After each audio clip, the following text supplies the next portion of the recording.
반갑습니다.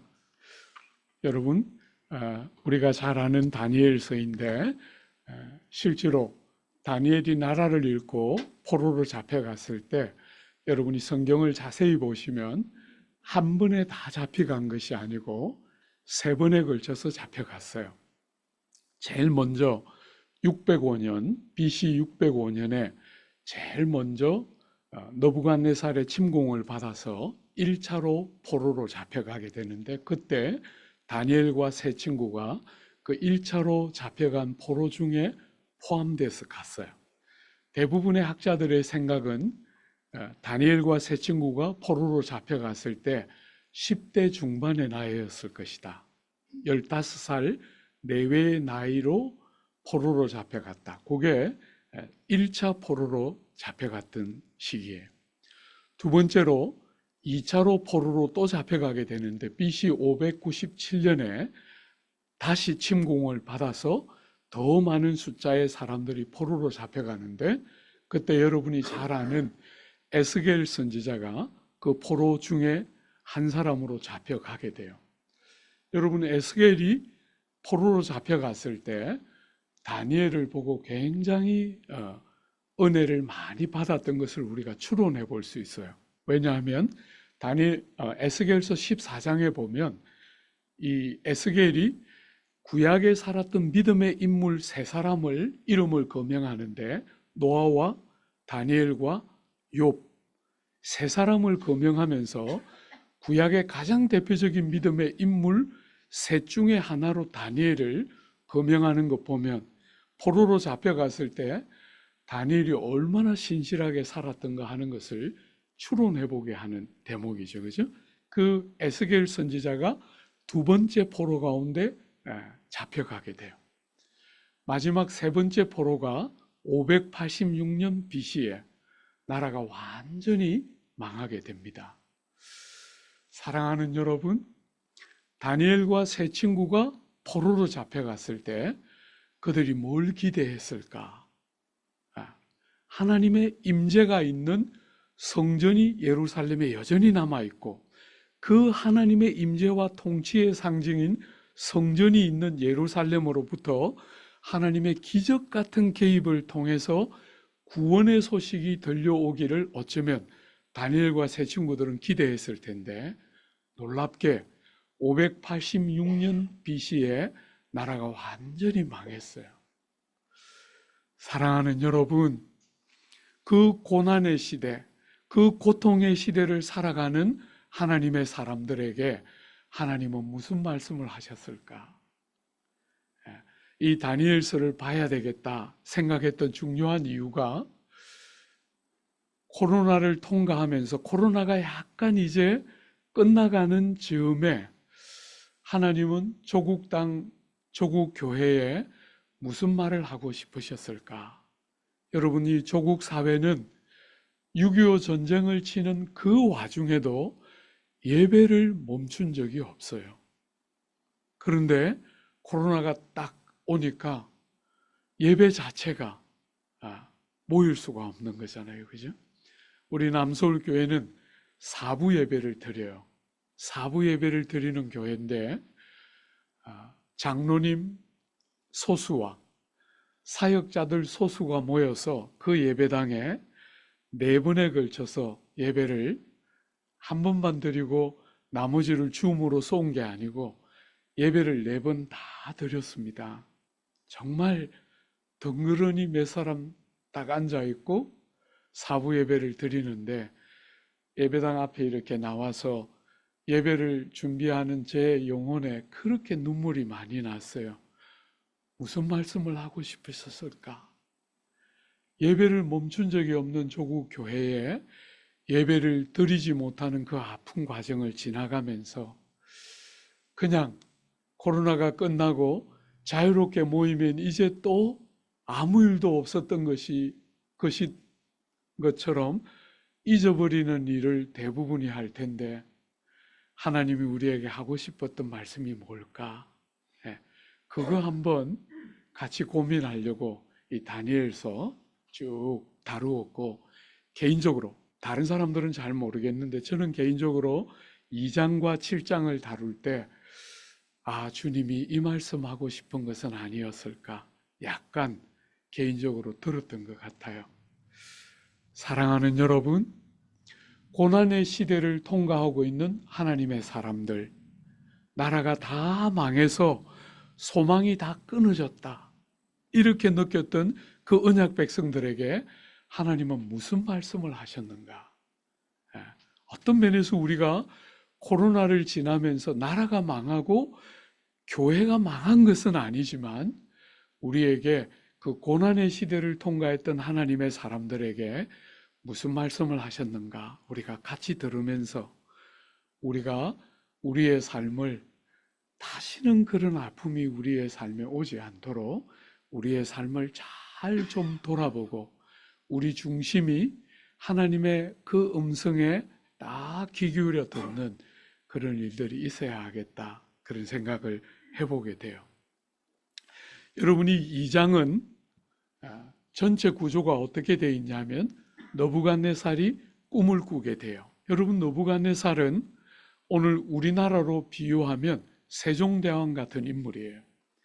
바벨론 제국은 66년 지탱되는데 느부갓네살이 무려 43년을 다스려요. 그러니까 굉장히 출중한 임금임을 여러분이 알 수 있겠죠, 그죠? 고대 근동, 이스라엘 나라가 있는 고대 근동 땅에 가장 위대한 임금 중에 하나가 느부갓네살이에요. 그 역사에 두고두고 잊혀지지 아니하는 위대한 임금이 느부갓네살인데 그가 어느 날 밤에 꿈을 꾸고는 그 고통 때문에 견디지를 못하게 돼요. 그래서 느부갓네살은 다니엘 같은 그 세 친구 같은 지혜자들을 다 모아서 제국을 건강하게 세우고 싶어 했던 왕이었는데 그 꿈을 꾸고 너무 괴로워서 지혜자들을 다 모아서 부탁했어요. 내 꿈과 해석을 이야기해다오. 이렇게 말하니까 이 지혜자들이 왕이시여 꿈을 말씀해 주시면 우리가 얼마든지 해석해 드리겠습니다. 그렇게 말했는데 느부갓네살이 지지 않고 꿈은 말해주지 않고 꿈과 해석을 같이 보이라는 거예요. 그러니까 이 지혜자들이 왕이시여 역사에 그런 무리한 요구를 한 사람은 아무도 없습니다. 왕이 아무리 위대하고 탁월해도 꿈도 말하지 않고 꿈과 해석을 이야기해 달라는 건 지나친 요구입니다. 이렇게 말하자 느부갓네살이 분노하면서 모든 지혜자들을 다 죽이라고 명령하게 돼요. 왕을 가장 가까이에서 모시고 있던 아리옥이라는 근위대장이 그 왕의 명령을 받들어 지혜자들을 죽이기 위해서 나갔을 때 뭐가 문제입니까? 그 지혜자들 중에 다니엘과 세 친구들이 포함되어 있는 거잖아요. 그죠? 아리옥이 딱 나갔을 때 다니엘이 그 소문을 듣고 아리옥을 붙들어서 말미를 청하게 돼요. 시간을 조금만 더 주시면 꿈과 해석을 일러드리겠습니다 하고 세 친구들에게 기도의 부탁을 하고 기도하는 중에 왕의 꿈과 해석을 알게 되어서 오늘 본문에 느부갓네살 앞에 가서 꿈과 해석을 말하는 대목이에요. 우리는 시간 관계상 그 해석만 잠시 주목해서 볼 텐데 여러분 꿈을 느부갓네살의 꿈의 내용이 크게 두 가지입니다. 그죠? 첫 번째, 아주 크고 화려한 신상을 봅니다. 머리는 무엇입니까? 금으로 되어 있는 머리이고 가슴과 양팔은 은이에요.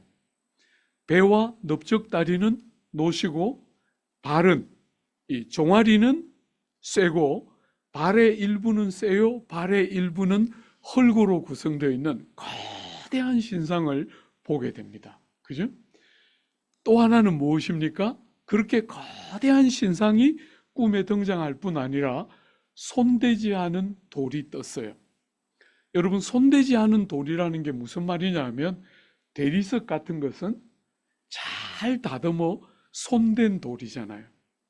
그런데 이 느부갓네살의 꿈에 등장한 돌은 손대지 않은 돌이에요. 말하자면 여러분이 산에 가보면 어디서나 쉽게 발견할 수 있는 돌, 그냥 평범하고 아무 사람들이 다듬거나 손을 대지 않은 돌 하나가 턱 떠더니 신상에 발을 치자 신상의 겉머리부터 시작해서 쇠로 된 발에 이르기까지 신상이 다 쓰러지면서 여름 타장 마당에 겨처럼 바람에 불려 간 곳이 없고 그 신상을 친 돌이 온 땅에 가득하게 되는, 바로 그게 느부갓네살이 꾼 꿈의 내용이에요. 사랑하는 여러분, 우리는 오늘 이 느부갓네살의 꿈을 가지고 하나님 나라와 세상 나라가 어떻게 대조되고 다른지를 같이 한번 집중해서 생각해 볼 거예요. 한번 보십시오. 해석을 어떻게 했는가? 여러분 36절입니다. 그 꿈이 이러한즉 내가 이제 그 해석을 왕 앞에 아뢰리이다. 37절에 보면 왕이여, 왕은 여러 왕들 중에 왕이시라. 하늘의 하나님이 나라와 권세와 능력과 영광을 왕에게 주셨고 사람들과 들짐승과 공중의 새들 어느 곳에 있는 것을 막론하고 그것들을 왕의 손에 넘기사 다 다스리게 하셨으니 왕은 곧 그 겉머리니이다. 여러분, 그 거대한 신상의 겉머리는 뭐라고요? 느부갓네살과 바벨론 제국이라는 거예요.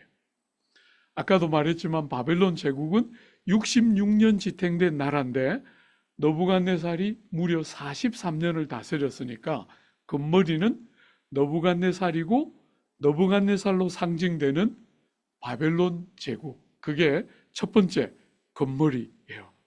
두 번째, 여러분이 잘 주목해 봐요. 그죠?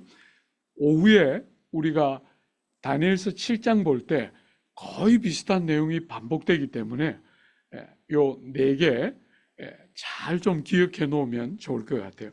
두 번째, 여러분 39절 한번 보십시오. 왕을 뒤이어 왕보다 못한 다른 나라가 일어날 것이요. 여러분, 바벨론 뒤이어 일어난 바벨론보다 조금 못한 제국 어디입니까? 이런 질문할 때 제가 기쁨이 이렇게 샥 밀려와요. 여러분을 골려줄 생각을 하니까. 바벨론 다음에 고대 근동의 패권을 잡은 제국 어디지요? 답은 아는데 들리도록 말은 못해, 부끄러워서. 어제 제가 힌트 드렸잖아요, 그죠? 여러분이 틀리면 제가 기쁘고 맞추면 여러분이 기쁘고, 그러니까 한번 대답 한번 해봐요. 바벨론 다음에 고대 근동 땅의 패권을 잡은 제국 어디지요? 페르시아. 어제부터 조금 저는 재미가 없어요. 너무 바로바로 맞췄어, 그죠? 메데 바사 제국, 여러분이 페르시아라고 알고 있는 메데 바사 제국. 여러분, 이 정도의 큰 제국들은 보통 200년 전후로 지탱이 돼요. 메데 바사는 200년 조금 더 지탱된 제국인데 은으로 표현되고 있어요. 그죠?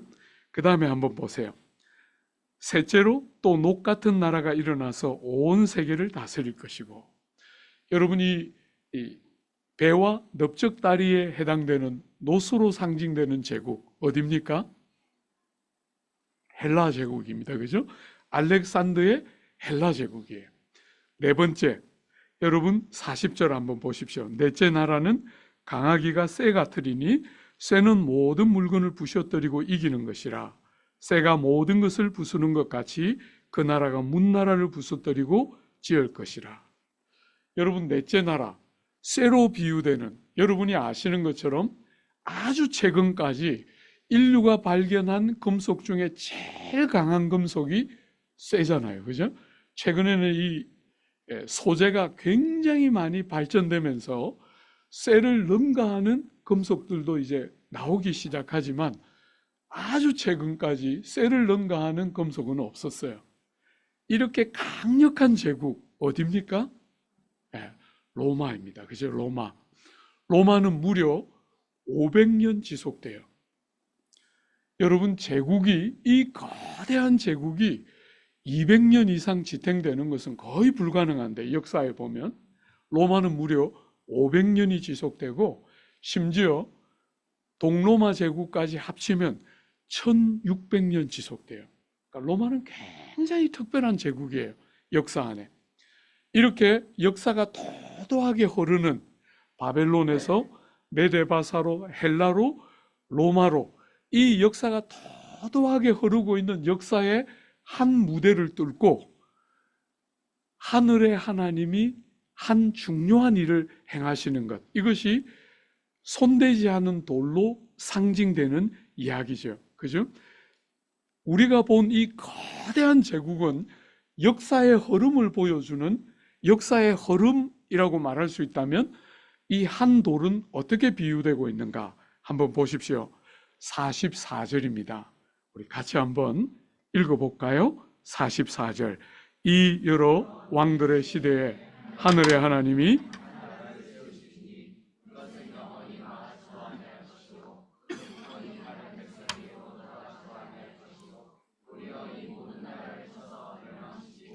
영원히 설 것이라. 사랑하는 여러분, 이 손대지 않은 돌, 이걸 뭐라고 이야기하고 있습니까?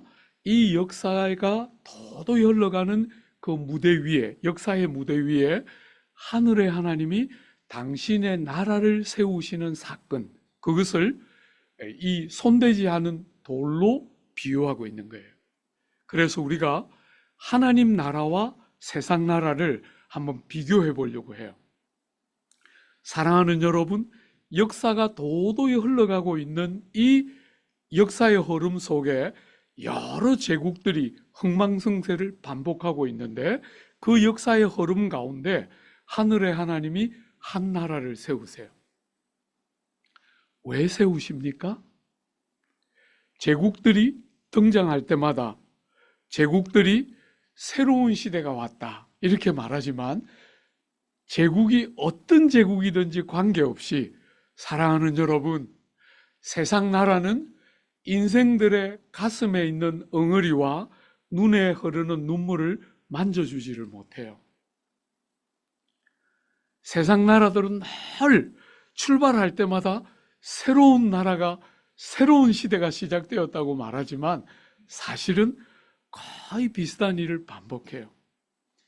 여러분, 제가 대학 다닐 때 정치외교학 전공했거든요. 남들은 다 중등학교, 고등학교 때 다 떼는데 철이 늦게 들어서 대학까지 철이 안 들어서 정치 한번 해보려고 그랬어요. 예.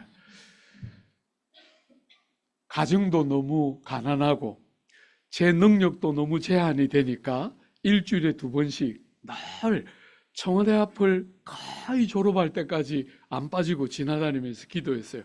주님, 저 집에 들어가서 살게 해 주옵소서. 문지기 말고 주인 되기 원합니다. 예. 늘 정치 꿈꾸면서 살았어요. 왜? 군부가 독재하던 불의가 정상으로 여겨지던 사회에서 자랐기 때문에 정치하면서 한번 새로운 거 해봤으면 좋겠다. 그게 젊은 시절의 꿈이었어요. 사랑하는 여러분, 그 20대의 젊은 나이에 불의한 조국 사회의 많은 아픔을 보면서 정치해야 되겠다 생각하면서 자라고 목회로 부름을 받아서 전혀 다른 길을 왔지만 늘 꿈이, 그 시대에 늘 꿈이 김영삼, 김대중, 노무현을 거치는, 말하자면 민간인들이 좀 건강하게 정치하는 시대가 오면 얼마나 좋을까. 이게 늘 우리 세대가 꿈꿨던 꿈이에요. 제 연배 비슷한 분들은 다 그런 고민 갖고 살았을 거예요. 사랑하는 여러분, 다 거치고 그분들 다 대통령 하시고 다 거치고 문 대통령에 거쳐서 윤 대통령까지 다 왔는데, 여러분 가운데 혹시나 생각이 어떤 다른 분들이 혹 계실지 모르지만 용서해 주십시오.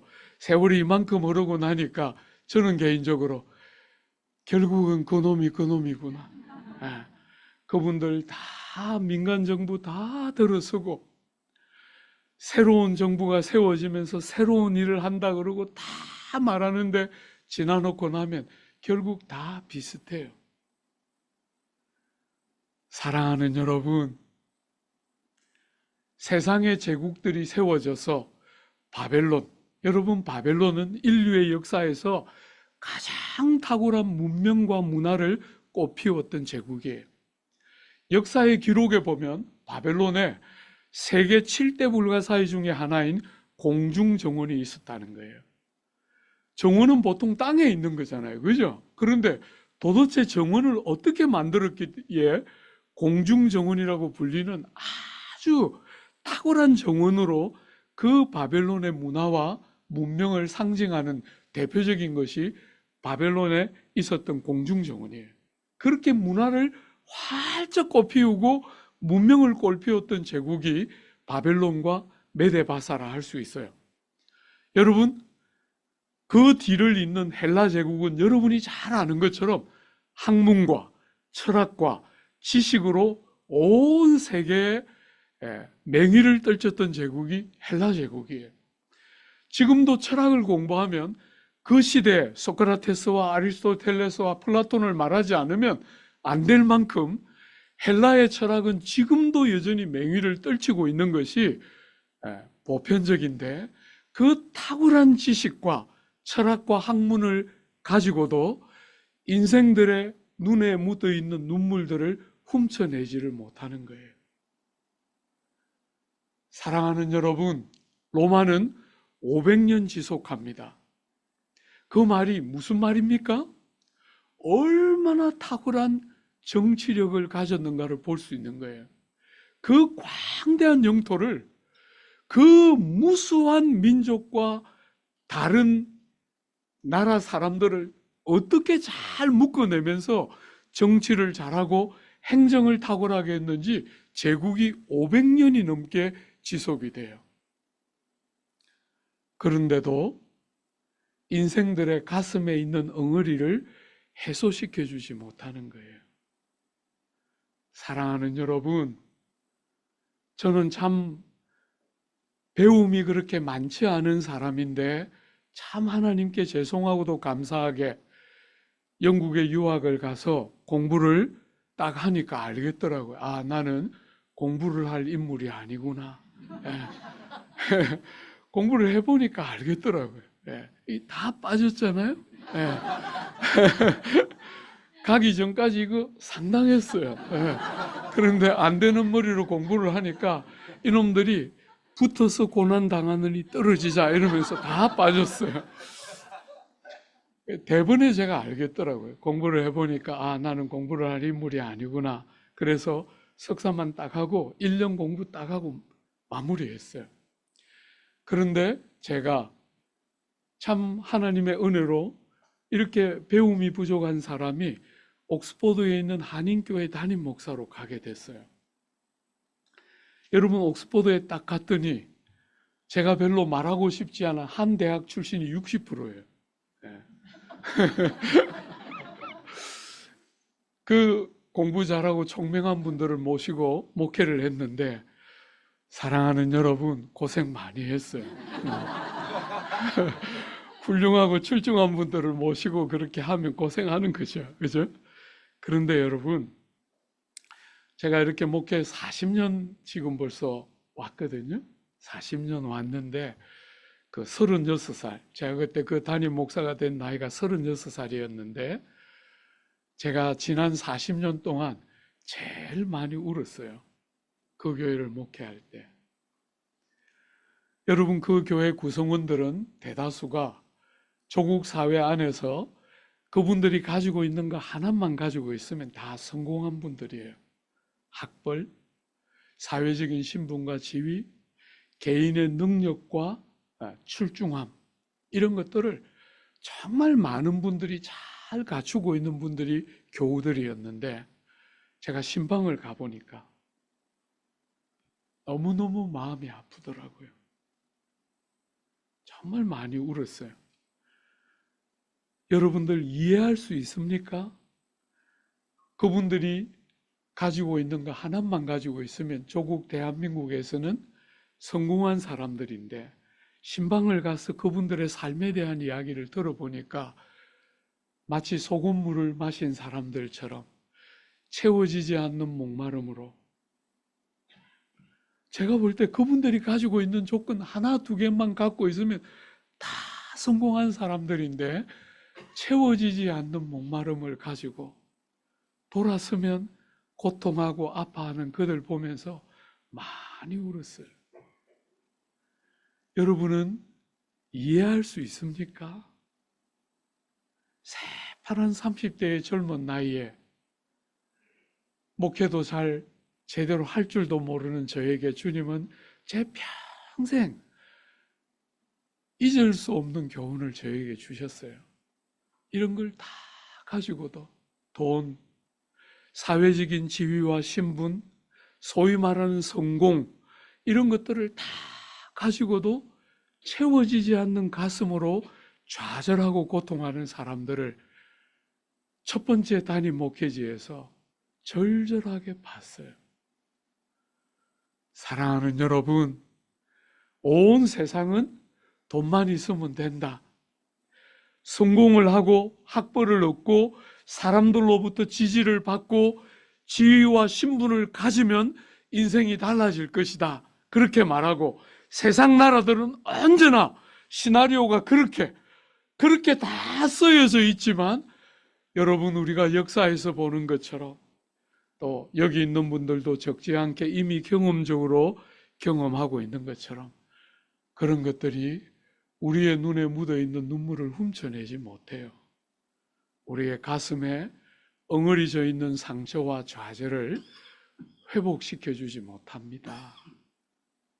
사랑하는 여러분, 그 세상 한가운데를 뚫고 우리 인생의 눈물을 알고 우리 영혼의 고통과 질고를 아시는 하나님이, 하늘의 하나님이 당신의 나라를 이 땅에 여시는 것, 이게 지금 느부갓네살의 꿈에 나오는 이야기의 내용인 거예요. 그 역사가 어떻게 흐르고 어떤 역사가 일어나도, 심지어 그렇게 찬란한 영광을 열었던 로마 제국이 있어도 전혀 우리 인생들의 눈물과 좌절을 만져낼 수 없는 이 인생의 역사의 한가운데를 뚫고 하늘의 하나님이 당신의 나라를 세우시는 거예요. 여러분, 이게 뭡니까? 이게 예수가 이 땅에 오시는 사건이잖아요. 그죠? 그래서 예수께서 이 땅에 오셔서 제일 먼저 한 설교가 뭐냐면, 때가 찼다. 여러분, 무슨 때가 찼다는 것입니까? 구약에서부터 무수한 믿음의 사람들이 사모하고 기다리고 선지자들이 그렇게 가르치고 선포했던 그 때가 찼다는 거예요. 때가 찼다. 그 때가 찬 결과가 무엇입니까? 때가 차서 하나님 나라가 가까이 왔다는 거예요. 고개를 돌려서 딱 보면 보일 만큼, 손을 뻗어서 만지면 닿을 만큼 때가 차서 약속한 그대로 하나님 나라가 가까이 왔다는 거예요. 사랑하는 여러분, 세상에 어떤 나라도 우리의 영혼을 만지는 나라는 없어요. 저는 정치 외교학을 공부할 때부터 제 꿈의 나라는 영국이었어요.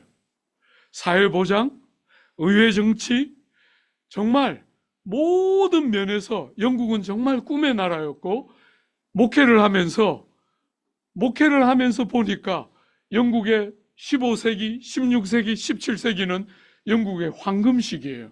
여러분이 잘 아는 청교도들의 나라입니다. 역사를 공부하는 저에게 그렇게 한꺼번에 무수한 믿음의 사람들이 쏟아져 나와서 그렇게 찬란한 꽃을 피웠던 나라도 많지가 않아요. 그런데 청교도들이, 수천 명의 청교도들이 쏟아져서 그 영국의 역사를 완전히 뒤집어서 바꾸어내는 그 역사들을 보면서 영국 유학 갔어요. 가서 400년의 그 찬란한 시대가 지나고 정말 이제 헌정만 남아있는 그 아픈 나라 7년 있으면서 고통스럽게 지켜봤어요. 주 안에 사랑하는 여러분, 세상 나라는 많은 것들을 약속하지만 결국은 여러분과 저의 가슴에 있는 엉어리와 눈에 묻은 눈물을 훔쳐내지 못해요. 하나님 나라가 왔습니다.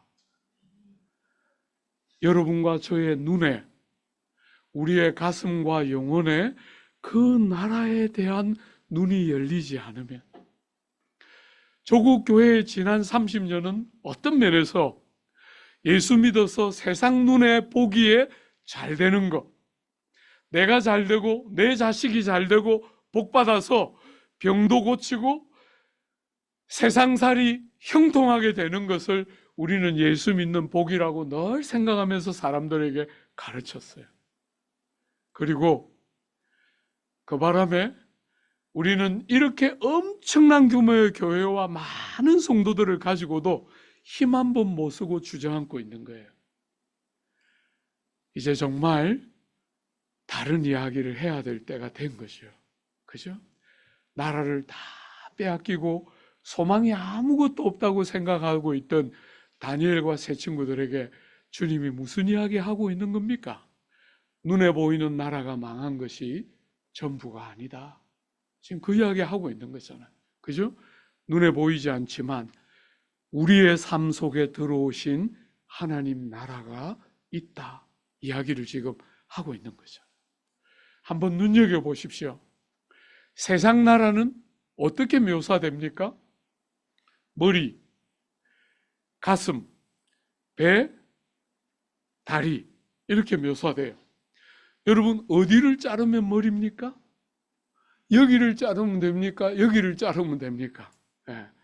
머리하고 우리가 부르기는 해도 다 붙어 있어요. 그죠? 다 붙어 있습니다. 세상 나라는 이름은 달라요. 바벨론이고 메데바사고 헬라고 로마지만 다 붙어 있어요. 똑같은 근본이 같고 내용도 같습니다. 다른 것 같지만 근본이 같고 내용이 똑같습니다. 근데 하나님 나라는 어떻습니까? 다릅니다. 우리가 어제 생각해 보았지 않습니까? 그죠? 하나님 나라의 중요한 특징은 다름이에요. 가치가 다르고 근본이 다르고 내용이 다릅니다. 뭐가 다릅니까? 한번 보십시오. 세상 나라의 특징은 금이거나 은입니다. 세상이 제일 좋아하는, 세상이 제일 가치 있다고 여기는 것으로 세상 나라는 자기를 표현합니다. 그죠? 언제나 제가 한 번씩 이 우리 청년들, 저는 오랜 세월 동안 청년들을 섬겼는데 한 번씩 세상 나라가 청년들에게 보내는 메시지를 생각하면 속에서 부화가 나요. 이렇게 새파랗고 너무 사랑스러운 청년들에게 세상이 하고 있는 건 둘 중에 하나입니다.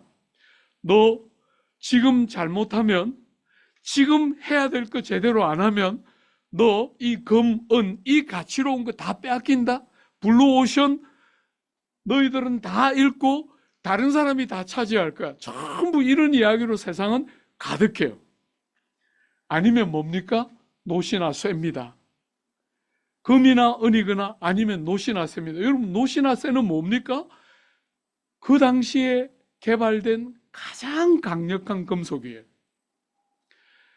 금이나 은으로 가치로 자기를 옷 입거나 아니면 능력을 가지고 상대를 꼼짝 못하게 딱 눌러서 거대한 규모를 가지고 아니면 강력한 힘을 가지고 상대를 꼼짝 못하게 굴복시키고 자기를 드러내는 나라가 세상 나라예요. 구조가 똑같습니다. 어느 제국이 나와도 똑같아요. 금이나 은이거나 아니면 노시나 쇠입니다. 근데 여러분, 하나님 나라는 어떤 나라입니까? 하나님 나라는 손대지 않은 돌입니다. 너무나 평범하고 아무 다를 것이 없어 보이는 그냥 너무나 평범하고 사람들의 주목을 당길 만한 어떤 내용도 그 안에 보이지 않습니다. 그런데 여러분, 너무 놀라운 것은 여러분이 보는 것처럼 도드라진 것이 아무것도 없고 평범해 보이는데 세상은 금이요, 은이요, 노시요, 쇠여서 그 규모나 그 화려함이나 그 강함이 온 세상의 논리에 너무나 잘 맞는 것 같은데 우리 주님께서 땅에 오셨을 때 니고데모에게 말씀하셨지 않습니까? 니고데모야, 네가 한 번 더 태어나지 않으면 어머니 뱃속에서 태어난 것처럼 물과 성령으로 한 번 더 태어나지 않으면 하나님 나라를 볼 수 없느니라. 안 보인다는 거예요. 눈으로 보는데 안 보인다는 거예요. 사랑하는 여러분, 우리가 믿고 살아가는 이 신앙과 하나님 나라는 거듭나야만 보이게 돼요. 세상이 좋아하는 금이나 은을 가지고 교회가, 성도들이 노시나 쇠를 가지고 세상을 설득시키는 방식으로 교회는 존재하지 않습니다. 교회는 거듭나서 새로워진 눈과 귀를 가지고서만 보이고 들리는 세계를 우리는 전하는 거예요. 그러면서 우리는 굉장히 미련한 싸움을 싸우는 거예요. 아무도 우리가 말하는 것을 세상처럼 좋아하지 않아요. 그냥 거듭나서 보이는 사람만 좋아하고 들리는 사람만 좋아하는 메시지를 전해요. 복음과 교회는 세상의 지지를 통해서 존재하는 것이 아닙니다. 하나님의 능력과 하나님의 방법으로 역사하게 돼요. 여러분, 저는 고2 때 처음 교회를 갔는데 아무도 안 믿는 가정에서 제가 제일 먼저 일대로 믿었어요. 교회를 갔는데 궁금한 게 너무 많았어요. 안 믿어지는 게 너무너무 많았어요. 그 중에 예수님이 오셨는데 좀 제가 생각하는 것처럼 오신 게 아니에요. 좀 그렇게 함직하게 오셔야 될 것 같은데 너무 평범하게 와요. 그죠? 예수님 땅에 오실 때 거의 비슷한 시기에 누가 옵니까? 세례 요한이 오는데 세례 요한은 태어날 때 사람들이 다 기대하고 세례 요한을 맞아요. 왜? 아버지가 말을 못 하잖아요. 그죠? 기적을 가지고 세례 요한이 땅에 오니까 온 주변 사람들이 도대체 어떤 아이가 태어나길래 이런 기적이 수반되는가 다 주목하는데 예수님은 너무 평범하게 오세요. 저는 이해할 수 없었어요. 왜 이렇게 오셨을까? 제가 대학 다닐 때 방황도 많이 했는데 그 방황할 때 불교 경전도 한 번씩 읽었거든요.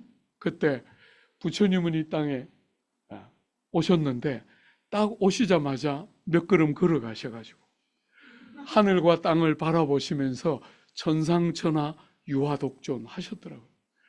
그 정도는 돼야 될 거 아니에요. 그죠? 무슨 힘으로 걸어가셨는지는 모르겠는데 하여튼 걸어가셔서 하늘도 보고 땅도 보면서 천상천하 유화독존 해야 될 거 아니에요. 근데 예수님은 아무 그런 것이 없어요. 그냥 말 구유에 어린아이의 모습으로 여러분과 저와 똑같은 모습으로 이 땅에 오셔요. 손대지 않은 돌이지요. 그죠? 사람들이 원하는 금이나 은이나 노시나 쇠에 대한 이야기가 아무것도 없어요. 그런데 여러분이 다 보는 것처럼 이렇게 모여 있는 거잖아요. 그죠?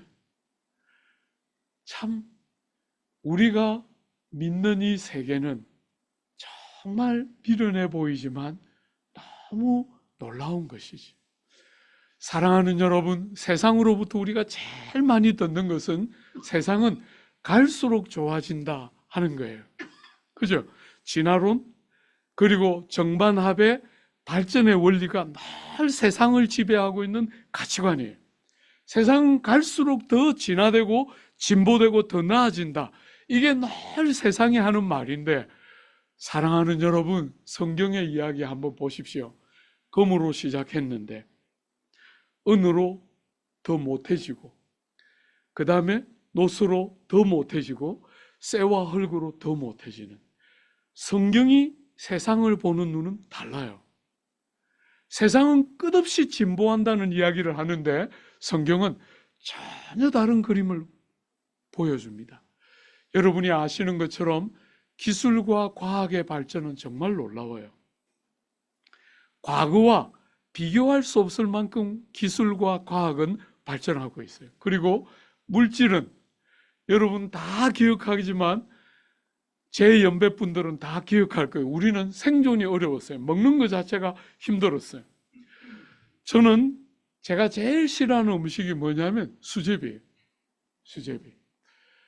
결혼을 했는데 수제비를 제일 싫어하는 남자에게 하나님이 짝을, 수제비를 제일 좋아하는 여자를 주셨어요. 제가 이렇게 평생 살면서 자꾸 배워요. 우리 주님께는 굉장히 독특한 코드가 있으시다. 저는 수제비가 제일 싫은데 수제비를 제일 좋아하는 여자를 아내로 붙였어요. 제가 물어봤어요. 네가 먹은 수제비 어떤 수제비냐? 나는 수제비 생각도 하고 싶지 않다. 그랬더니 이야기해 줬어요. 엄마가 얄쓱얄쓱하게 그렇게 수제비를 끓여주시고 거기에 총총 감자도 썰어 넣고 호박도 썰어 넣어서 그렇게 맛있었다는 거예요. 여러분, 저는 어머니 없이 컸잖아요. 그죠? 어제 제가 잠시 말씀드린 것처럼 어머니 없이 컸거든요. 할머니 손에서 컸는데 손주를 사랑하는 할머니가 정성을 듬뿍 담아서 손바닥만한 거 이렇게 넣어서 건져주셨어요. 여러분, 간장 없이는 절대로 먹을 수 없는 수제비. 그거 간장에 안 찍고는 먹을 수 없는 수제비였어요. 그렇게 큰 저에게. 그죠? 참 돌아보면 우리는 생존 자체가 어려웠는데 지금 우리는 전 세계가 주목하는 부유한 사회가 되었는데 조국 사회는 어디에도 행복해하는 사람들을 찾기가 어려워지는 시대가 되는 것 같아요. 사랑하는 여러분, 세상은 끝없이 금과 은을 가지고 놋과 쇠를 가지고 더 나은 시대가 오고 있다고 말하지만 사람들의 삶의 질은 정말 물질도 풍성해지고 과학도 더 발전해서 우리 한국조차도 이제 달로 우주선을 쏘아 보내는 날이 신속하게 오게 될 터인데 그런 놀라운 발전이 있음에도 불구하고 사람들은 더 불행해하고 더 아파하고 더 고통하고 더 좌절하는 시제를 봐요. 엄마 없이 컸기 때문에 제가 평생 제일 싫어했던 사람은 우리 아버지예요. 우리 아버지는 제가 정말 미워했어요. 친하지 않았습니다. 우리 아버지하고. 그런데 안 친한 아버지가 어느 날 노크도 안 하시고 제 방문을 열고 막 신문을 가지고 막 뛰어 들어오셨어요. 이 어른이 늘 저한테 하신 말씀이 화 목사, 나는 100살까지 살 거니까 그렇게 알아. 그렇게 말씀하셨어요. 제가 우리 집사람한테 말 안 했어요. 심장마비 걸릴까 싶어서. 아버지 백수하시면 그 토끼 같은 거 제가 토끼 같을 때 데려왔는데 70살이에요. 그런데 이 어른은 죽자고 그렇게 100살까지 살겠다고 말씀하시는 거예요. 어느 날 그렇게 아침에 제 방문을 그냥 열고 들어오셔서 신문 보여주시는 거예요. 일면 머리 기사에 대문만하게 써놨어요. 인간 게놈 지도 완성되다. 그 밑에 깨알만하게 붙여놨어요. 무병장수의 시대가 오는도다. 아버지가 막 그 신문 보여주면서 막 화 목사, 드디어 그 시대가 왔어. 100살까지 사는 무병장수의 시대가 왔다는 거예요. 그 어른이 늘 제가 이렇게 퇴근하고 집에 딱 들어가면 저 앞을 지나다니면서 다리를 져세요. 그리고 허리를 이렇게 두드리세요. 100살까지 산다고 말은 늘 해놓고 제가 퇴근하고 집에 딱 들어가면 그렇게 다리를 저시고 허리를 두드리며 제 앞을 지나가세요. 집사람이 저를 딱 데리고 방에 들어가서 말해요. 아버님이 당신 퇴근하기 전까지 이렇게 잘 걸어 다니셨는데 당신이 딱 집에 문을 열고 들어오는 순간 왜 다리를 저는 거지? 예, 늘 가르쳐 줬어요. 그죠? 며느리만 모르는 진리. 예. 아버지가 왜 다리를 절면서 아들 앞을 지나가야 될까? 예. 여러분은 다 아시죠? 그죠? 아들아, 얼마 안 남았다. 용돈 많이 다오. 그 이야기 하고 싶은 거잖아요. 그죠? 그러면 이 아들이, 효심이 지극한 아들이 들어가서 아버지, 다리를 저시니까 너무 마음 아픈데 다리 제 거랑 바꿔드릴까요? 이러면 얼마나 좋아하시겠어요? 말이라도. 근데 입이 살아있는 목사잖아요. 제가 들어가서 늘 말씀드렸어요. 아버지, 부속품을 너무 오래 써서 부속품이 닳았어요. 예. 85살에 돌아가셨거든요. 80년 이상 쓰셨잖아요. 예. 불편하다, 아프다 하지 마시고 아버지 집에 가면 완제품으로 바꿔주실 거예요. 그때 바꿔주시면서 니는 정말 잘 쓰고 왔구나. 마음에 기쁘다.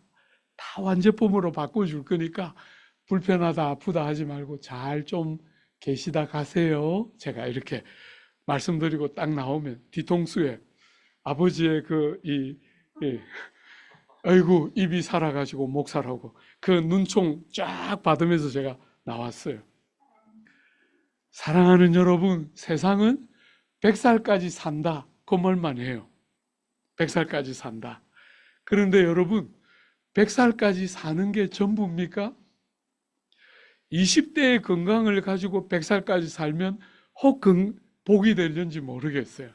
근데 제가 이렇게 목회하면서 보니까 누구 없이 60이 지나고 70이 되면 한쪽이 다 무너지기 시작해요. 한쪽이 다 무너져요. 아무리 건강하게 살아도 75이 넘으면 하나씩 무너져요. 그런데 세상은 100살까지 산다. 그 말만 해요. 그 말만. 70이 넘으면 그때부터 어떤 일이 일어나는지 세상은 말 안 해요. 100살까지 사는 이야기만 해요. 그러면서 세상은 더 좋아진다고 말해요.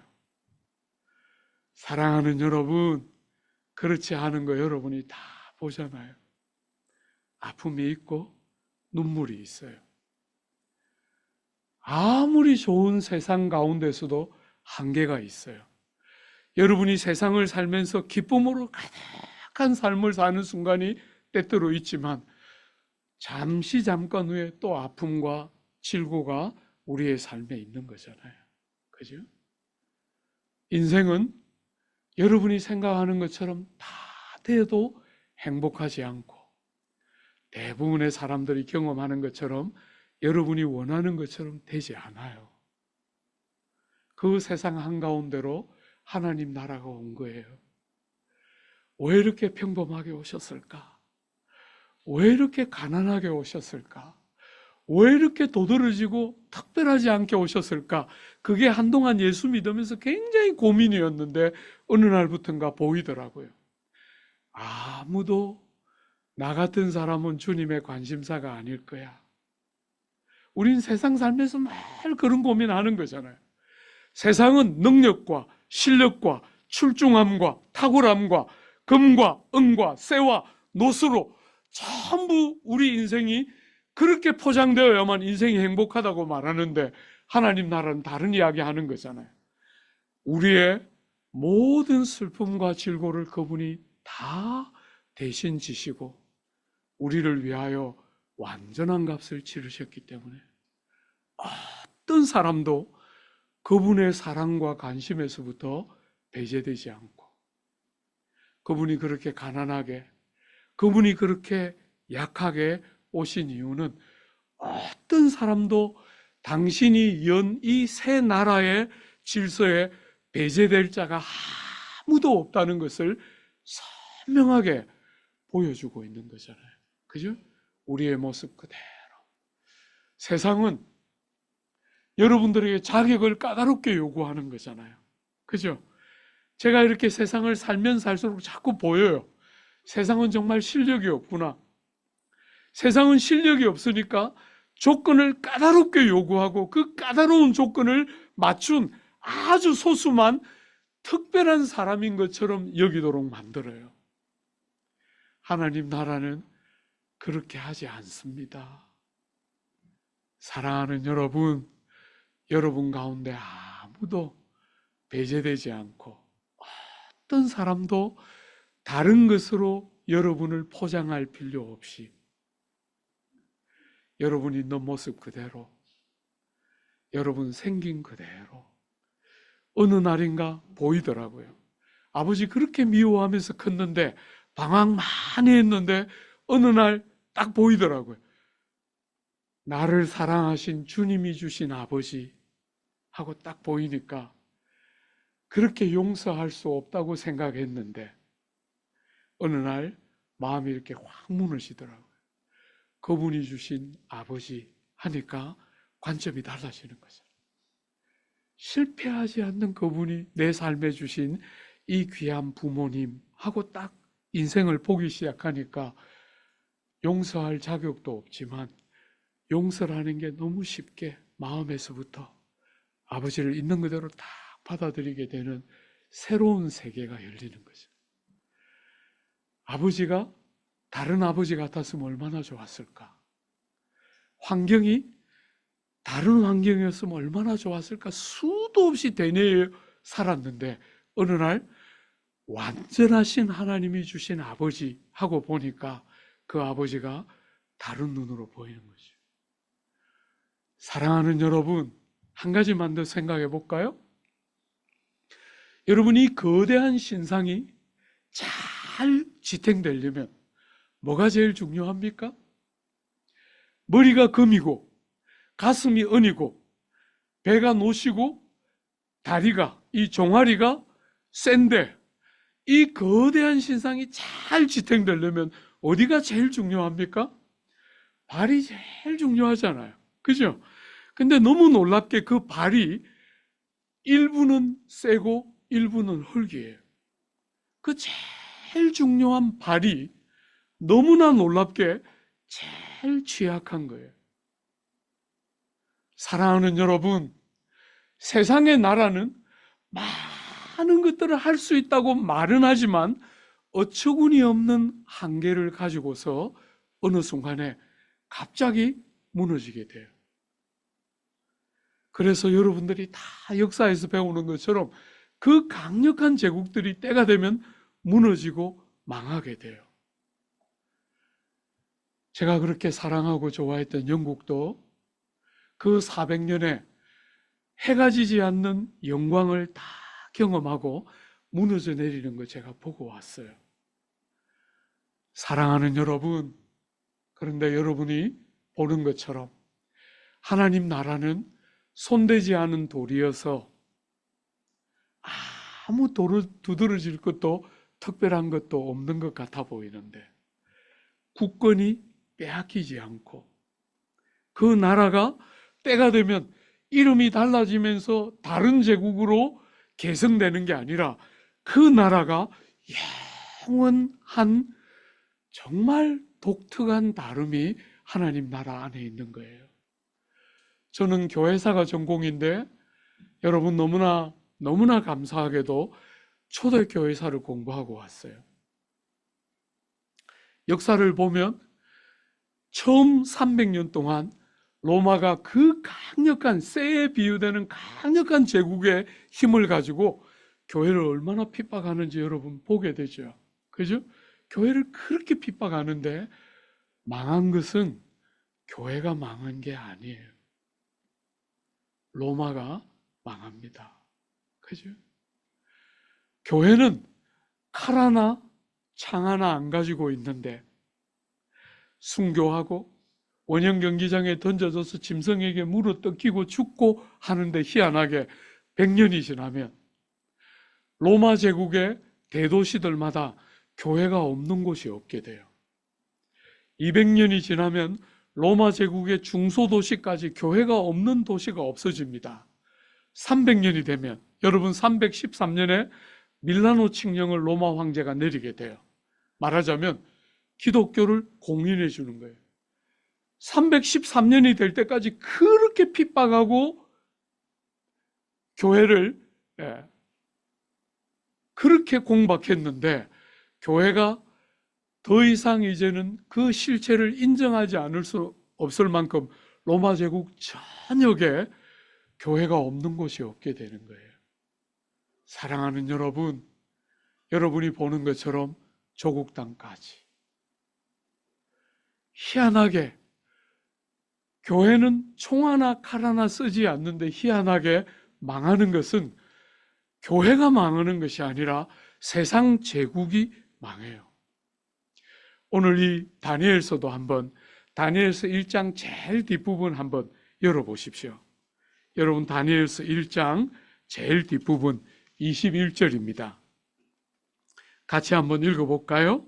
다니엘은 고레스 왕 원년까지 있으니라. 아주 평범해 보이는데 이 다니엘은 고레스 왕 원년까지 있으니라. 1장이 딱 열리면 다니엘과 세 친구가 포로로 잡혀오는 이야기로 시작된 이 1장이 뭘로 마치냐면 다니엘은 고레스 왕 원년까지 있으니라. 이게 무슨 말입니까? 고레스 왕은 바벨론 왕이 아니에요. 고레스 왕은 여러분이 잘 아는 페르시아 제국의 왕이에요. 놀랍게 다니엘을 포로로 잡아간 바벨론 제국은 망했어요. 그런데 다니엘은 망하지 않고 살아남아 있습니다. 주 안에 사랑하는 여러분, 여러분과 제가 속한 이 나라, 하나님의 나라는 사람의 눈에 볼 때 금도 아니요, 은도 아니요, 쇠도 아니요, 놋도 아니어서 이게 도대체 무슨 일을 할 수 있을까 하고 여러분을 좌절시키는 순간이 있을 거예요. 그럴 때 낙심하지 말고 여러분이 눈을 들어서 뭘 봐야 합니까? 사랑하는 여러분, 세상 나라들은 때가 되면 다 망하는데 여러분과 제가 속해 있는 이 나라는 망하는 나라가 아니에요. 약해 보이고 이것 가지고 세상에서 어떻게 살아남을까 싶은데 사랑하는 여러분, 하나님이 통치하는 세상이 이 세상이에요. 여러분과 저의 삶이 호락호락하지 않은 것 틀림없어요. 우리가 오후에 고난이란 주제를 다루게 될 거예요. 어쩌면 제가 조국교회를 생각할 때 제일 마음 아픈 것 중에 하나는 이렇게 눈물 많은 세상에, 이렇게 질고와 아픔이 많은 세상에 고난을 해석할 줄 모르는 조국교회. 사랑하는 여러분, 그 고난이라는 주제를 해석할 줄 모르는, 깨달으면 교회는 망하지 않아요. 그런데 고난을 해석하지 못하고 깨닫지 못하는 교회, 그게 제가 조국교회를 바라보는 제일 큰 아픔인데, 고난이라는 주제를 성경은 어떻게 다루고 있는가 여러분과 제가 보게 돼요. 오늘 사랑하는 여러분, 여러분이 삶을 사는 이야기는 어디 이야기입니까? 세상 나라의 이야기가 여러분의 이야기입니까? 금이나 은의 이야기, 노시나 쇠의 이야기가 여러분의 이야기입니까?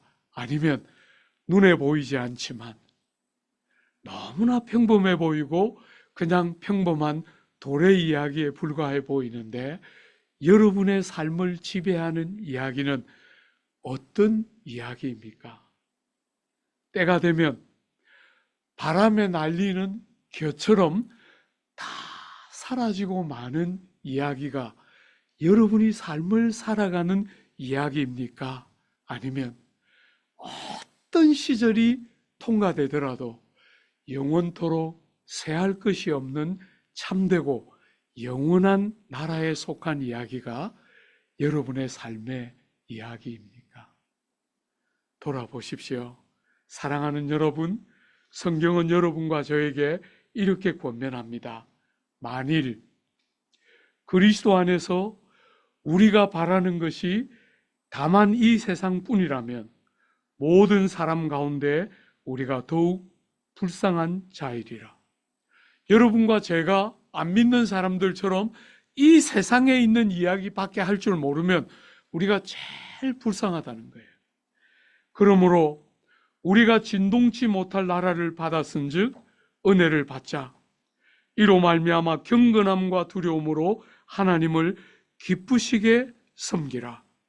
사랑하는 여러분, 전부 눈에 보이는 것, 손에 만져지는 것, 아주 큰 것, 화려한 것, 강한 것, 영혼에 보이는 것들의 마음을 다 빼앗기는 이 세상 속에 그런 금이나 은이나 크고 화려해 보이는 것이 아니라 참되지만 정말 영원한 나라에 여러분의 소속이 딱 속해 있는 줄 알고 포로로 잡혀가 있는데 나라 다 망했는데 이 환상과 꿈을 주시면서 믿음의 삶을 신실하게 살도록 촉구하시는 아버지의 마음이 여러분의 마음과 삶의 방식이 되는 은혜가 여러분 모두에게 있게 되기를 기대하고 축복합니다.